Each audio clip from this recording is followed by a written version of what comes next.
Sahaj Vidhi www.sahajvidhi.in. Question 1. Define international law or enumerate its weaknesses and give suggestions for improvement.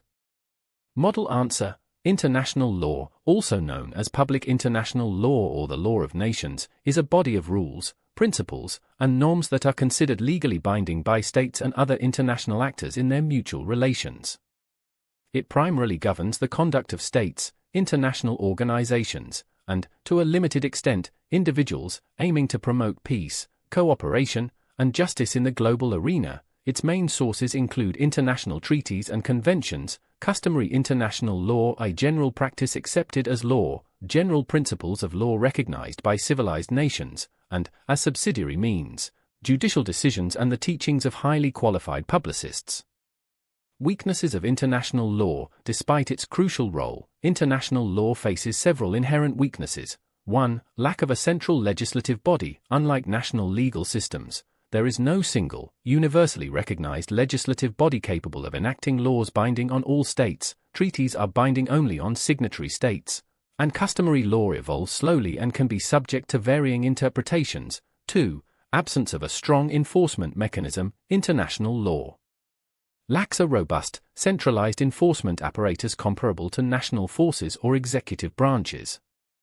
Compliance often relies on state consent, self-interest, reciprocity, and collective security measures, which can be inconsistent. 3. Voluntary jurisdiction of international courts. International courts, such as the International Court of Justice, ICJ, generally operate on the principle of state consent. States must agree to submit to the court's jurisdiction, which limits the court's ability to resolve disputes unilaterally. For reliance on state sovereignty, the principle of state sovereignty, while fundamental, can act as a barrier to effective international law. States often prioritize their national interests over international obligations, leading to non-compliance or selective adherence.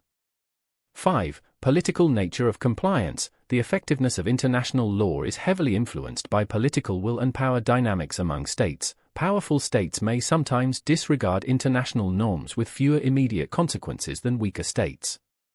6. Ambiguity and lack of precision. Some areas of international law can be vague or open to multiple interpretations, leading to disputes over their application and scope. 7. Limited scope for individual accountability. While international criminal law has evolved, holding individuals accountable for international crimes remains challenging, often requiring national implementation or the establishment of ad hoc tribunals. Police suggestions for improvement. Addressing these weaknesses requires a multi-faceted approach. 1. Strengthening international institutions. Empowering existing international organizations like the United Nations and its specialized agencies to play a more decisive role in norm setting, monitoring, and enforcement. 2. Enhancing compliance mechanisms. Developing more effective and consistent mechanisms for monitoring compliance, including peer review, reporting requirements, and targeted sanctions for non-compliance, applied fairly and impartially. 3. Promoting universal ratification of treaties. Encouraging all states to ratify and implement key international treaties and conventions, thereby broadening the scope of legally binding obligations. For expanding compulsory jurisdiction. Encouraging states to accept the compulsory jurisdiction of international courts like the ICJ, thereby increasing the avenues for judicial settlement of disputes. 5.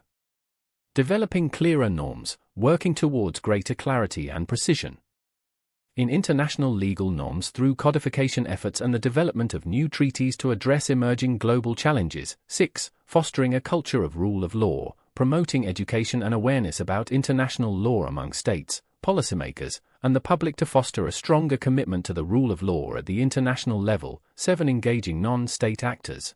Recognizing and integrating the roles of non-governmental organizations, civil society, and individuals in advocating for, monitoring, and contributing to the development and enforcement of international law. 8. Reforming the UN Security Council. Addressing the structural limitations of the UN Security Council, particularly the veto power, to ensure more effective and equitable responses to threats to international peace and security. Please visit our website www.sahajvidhi.in for more content.